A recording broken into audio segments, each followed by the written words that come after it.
if you are using the Windows, so I think you need to first,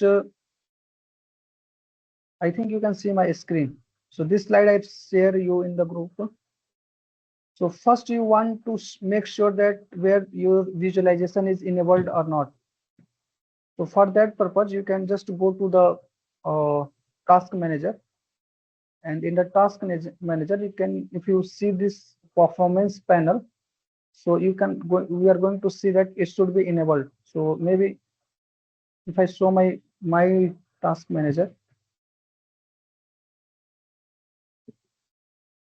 so you can see that my visualization is enabled. So that's why I am able to use the WSL.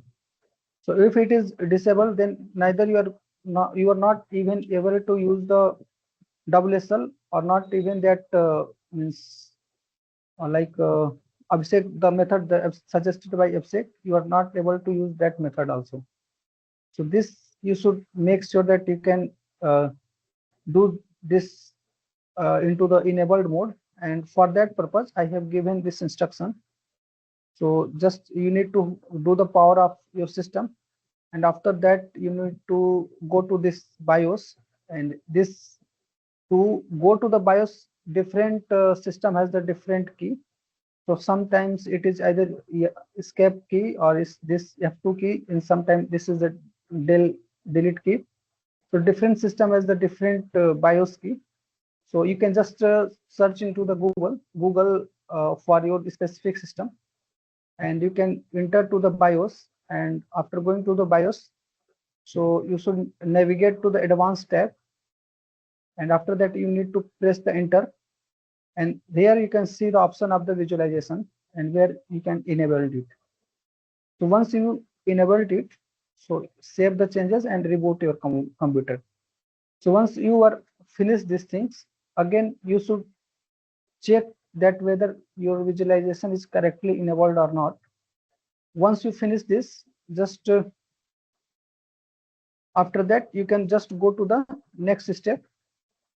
Okay, so you need to this turn off or on your Windows feature if you want to use the WSL. Okay, if you want to know more about this turn off Windows features on IF, you can just go to this YouTube video. Maybe I can show you that what is this turn off. So you can just type in your search button, and you can click on this. Okay, so this kind of the Windows is going to open. Okay, here the things that you need to focus on, that you need to just click on this virtual machine platform, and these things, that Windows subsystem for the Linux, these two things you need to click, that virtual machine platform and this Windows subsystem for the Linux. And once you click this, then try to save it. So now you are at a position where you can proceed for the WSL installation. Okay, so just go to that how you can install the WSL installation. So okay, sometimes you can just go to this link where there are two method is given here. Either you can use the terminal command, or you can just follow the instruction. You are able to install the WSL. So when WSL is installed, you can download the 18.04, okay, or maybe at least latest version, or you can install the Ubuntu 20.04 or 22.04. Okay, so these instructions we are provided in many workshop or in many means other sessions. So earlier we were using the OpenFOAM 6 version. So for that version, Ubuntu 18.04 was compatible.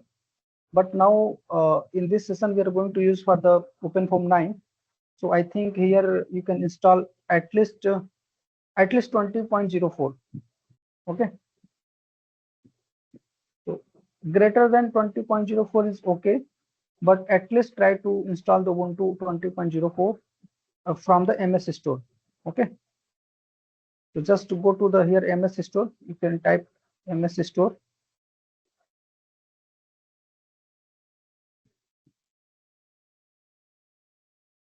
Yes.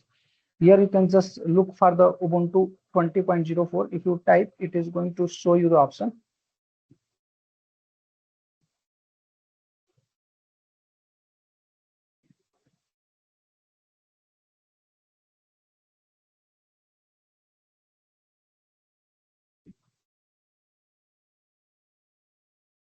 So here you can look for the Ubuntu option. It is going to show you. So different version you are going to find here. So maybe try to at least install this 20.04 LTS version or 22.04. Okay. So after once you finished this MS store installation, there after installation, if you are going to open that terminal Ubuntu 0.04, it is going to ask you username and password. Okay. And just try to enter some username and some part of password. Try to keep your username and password very means easy, because sometimes we found in our sessions that people give a very complex password and they forget that. So in that scenario, they have to again reinstall the Ubuntu and again install the OpenFOAM 9 version. So try to keep this username and password very easy, because already your system has a strong password. So don't require to give some complex password for this WSL system only. So maybe use some easy password here. Okay.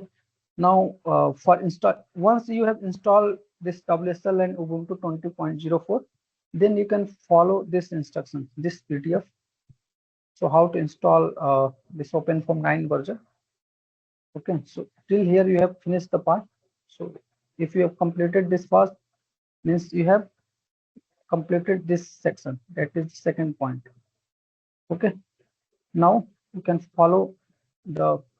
So here there is a two option. Either you can install from the pre-built binary. Okay, so the only problem with this is that it is going to install the OpenFOAM 9 correctly, but it by default it install in some folder where you don't want to work in that folder. Okay, so generally this OpenFOAM 9 installs in the. So let me show you uh, what I want to say, because then you can correlate it easily.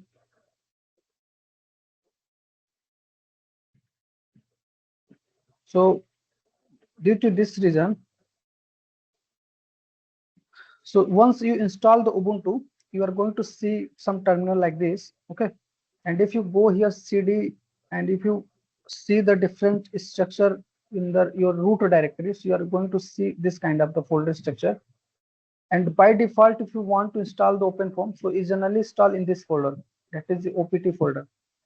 Okay, so when you want to transfer the file, some files in that OPT folder from the Windows, so it's very difficult to transfer that file into this OPT folder. Okay, because it is in the inside the root directory, and some system don't allow to work in the root directory. Okay, they only allow to work in your own home folder.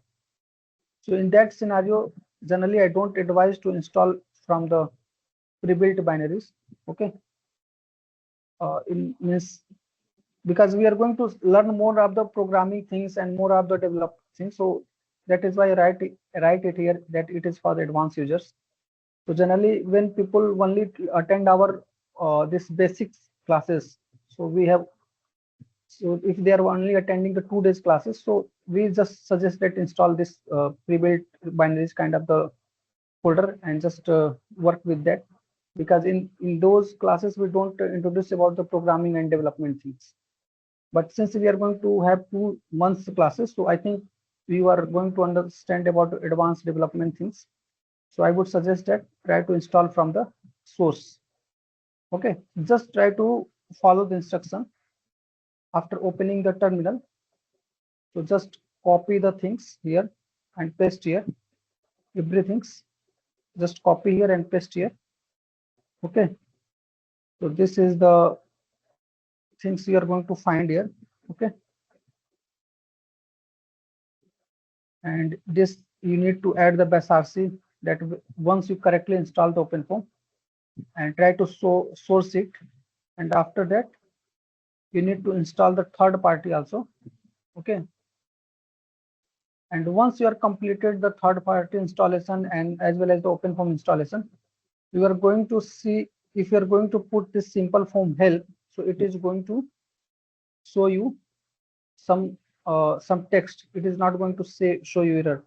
So if I currently type simple form help, it will show me error that simple form is not installed here.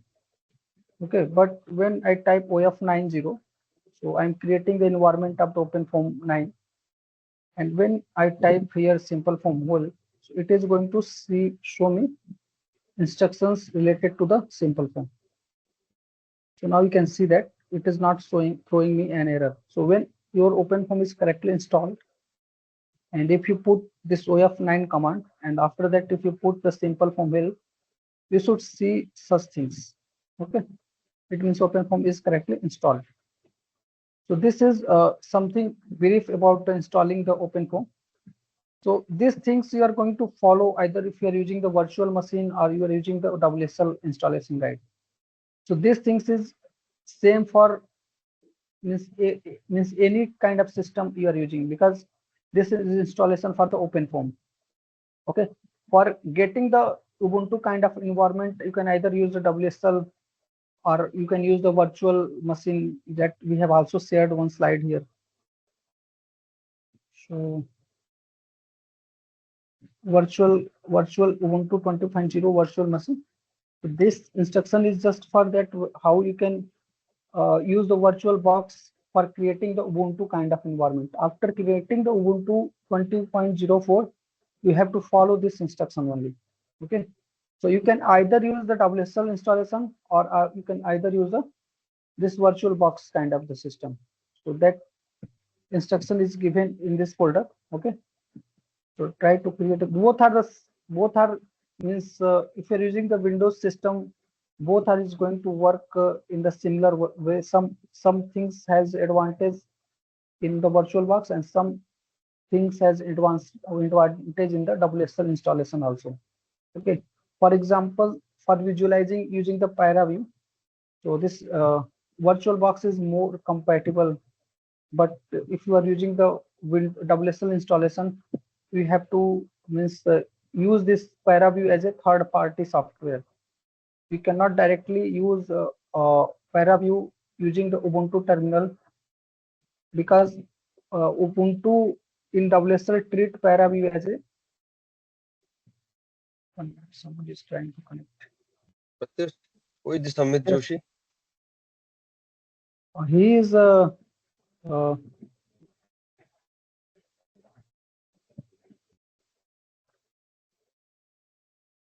Continue. yes. See, Rahul, you can also use the ESI version, but since most of the people here is going to work with the .org version, so I think it will better for everyone to use OpenFOAM 9 kind of system. Okay, maybe if you have some specific project related to the OpenFOAM ESI, we can discuss in some of the classes. But I think for the present time, we need to just stick with the OpenFOAM 9 version. Yes, foundation version we are going to keep for this session. But if you have some specific project, then we are going to discuss that also. Okay, so don't worry about that. So this is all installation related to the OpenFOAM 9 as well as the Ubuntu. Okay, just try to follow the PDF, and if you are facing any issue, just let us know, and we will maybe fix some time, particular time for your installation, and any of our mentors will going to help you out before 18th of this month. We everyone should have the installation of the Ubuntu as well as the OpenFOAM 9. Okay, so this is related to the installation. Okay,